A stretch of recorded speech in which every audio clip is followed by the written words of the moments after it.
Become Human was produced over a period of 4 years. Here in Paris, we have a team of about 180 people. And to that, we need to add also all the outsourcing with our partners in the Philippines, in China, Vietnam, and in India. So when we started working on this story, I had to imagine where Kara was built.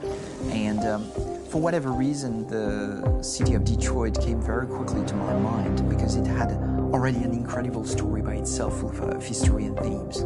So we traveled there with the team and we were really moved by what we saw, and we could really feel the desire to fight and really be born again. And we just continued this curve, this growth, and just imagine what Detroit would be like if the Android industry was, using these huge factories to build androids there. A very strong element in Detroit is that there's a lot of industrial wasteland and a lot of nature too, and for us, the graphic designers, it was an incredible playground. The destroyed zones which we wanted to preserve, we appropriated them to turn into something else. Then in the areas that needed to be rebuilt, we were able to imagine our Detroit of the future. We didn't want to make a science fiction universe, but a world of anticipation. If we chose science fiction, we could have imagined flying cars, extraterrestrials, but those things are very far from our current everyday life. Anticipation is more about gleaning from our contemporary reality, the one we know, because Detroit is set in 2038, and 2038 is tomorrow. The difficulty we had was sticking to reality. That is to say, technology becoming more and more invisible, a lot more elegant, and at the same time, making it visual. So all the computer equipment, autonomous cars, we simply had to invent. They are in fact very technological objects, but at the same time remain very credible and ingrained in reality. To create a cohesive universe in the fashion and clothing of the human characters in 2038, I didn't want to put an accent on strange shapes, or really vibrant colors, and things we wouldn't know. That I wanted to keep for the androids. The goal was to create something familiar which we can identify with in this future setting. Working on the artistic direction for the androids was a bit special because this is a project about the place they could occupy in the human world. It was out of the question for them to be too beautiful or too perfect. They had to correspond to every social class, rich and poor. Inspired by everyday utilitarian clothes, I brought a modern touch by adding dynamic display surfaces, the armband we can see on the side, the triangle on the front and back, an LED. Like that, there's no confusion. Wait. You're sending an android? All right, now, we need to go. You can't do that. Why aren't you sending a real person? Once we cast the actors, we travel to meet them in order to scan their faces. We record the structure of their face with the scan. And we record the colors and patches of skin with photography. Once we have this information, we will use this as a basis for modeling and creating the characters. The artist will make it more realistic, but will also enrich it. He will propose ideas which we will develop together. Finally, we will have a character with character who corresponds to the project and the world. When the actors come to Quantic Dream, we show them the design, what their image will be, and what they will look like in the game. This extra information gives them another dimension and color to connect with emotionally.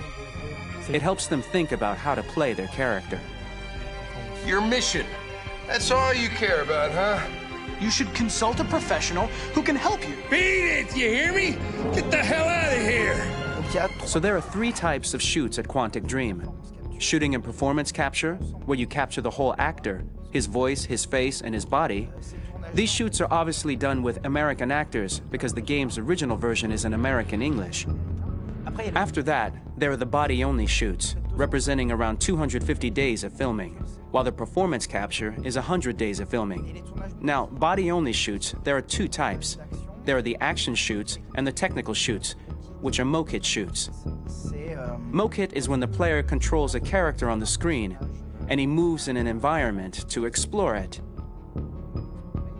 This is of particular importance at Quantic Dream, and therefore we shoot a lot to offer a unique context for each scene and each character. To prepare a motion capture shoot, we first get together to look at the sets we need, the animations that we want to shoot, which ones need to be grouped together, or which ones need to be cut and shot at another time, so that we get the most out of the shooting day. This often means shooting scenes out of order, especially those with big props or accessories, like a big car, for example.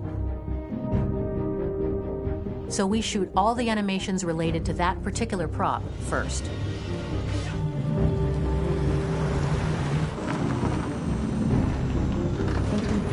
The biggest challenge for the mocap team was shooting a Spider-Man mo-kit. We had to build a wall and attach an actor to a harness with cables so we could pull him up and render him climbing. The shooting on this game total took about, I would say, more than a year, maybe 1 and 2 years, with about 300 actors on set. So I would say it's quite a massive production. But so much happened on this set between the stunts and the shootings with a little girl and all these great actors that we had. It was really a very, very memorable journey for the team and for myself. Today, Detroit has over 37,000 animations. When we retrieve the motion capture data, it's just a cloud of points, which represent all the markers worn by the actors.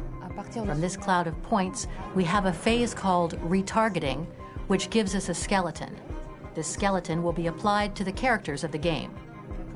There is still work to be done, but this gives us the main movements. Since we are working on something very realistic, we must recognize the actor and also recover all the emotion he expresses in his performance. We use a system of facts, an identity card for each actor. We make the actor do a whole range of facial expressions. Then we recover all the expressions and paste the animations on a puppet that Jan has prepared. I then recover and refine these poses. I might stretch the lip, reinflate a cheek, tiny details that make the finished product really capture the actor. Because of the nature of our mocap system today, when we receive the animations, we're missing eye movements, and so the character has that dead look. He really has no eyes, so then it's a big part of the work for the animators to find the regard of the actor in relation to his position, in relation to the body, etc. It was crazy when I saw the newest model for Kara, because they've been working on it, and this was the first time I literally jumped in my seat. It not only looked so much like me, it was the fact that it looked so lifelike. It wasn't that it looked just like it was a camera, it was something else, you know, but it looked alive. It's exciting, and it's kind of terrifying.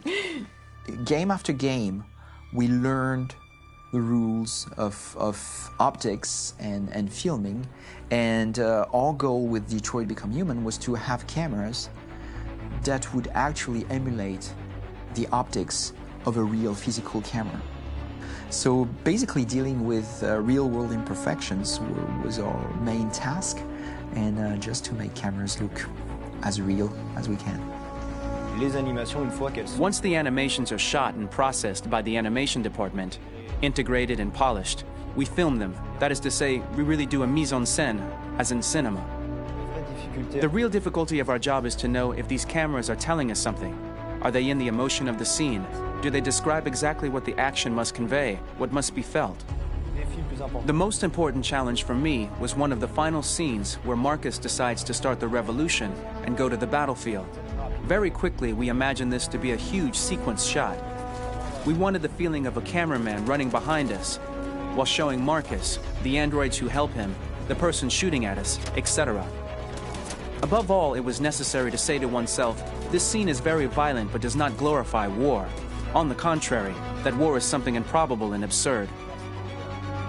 It was really a fun challenge. The idea was to say we have 3 characters. We would like each of them to have a specific cinematography. We wanted Kara to be much more filmed with some kind of handheld camera, to have something very living, very breathing. For Connor, we wanted something very cold and very perfect. And for Marcus, we wanted something epic and spectacular. So it was about the filming, but it was also about the photography.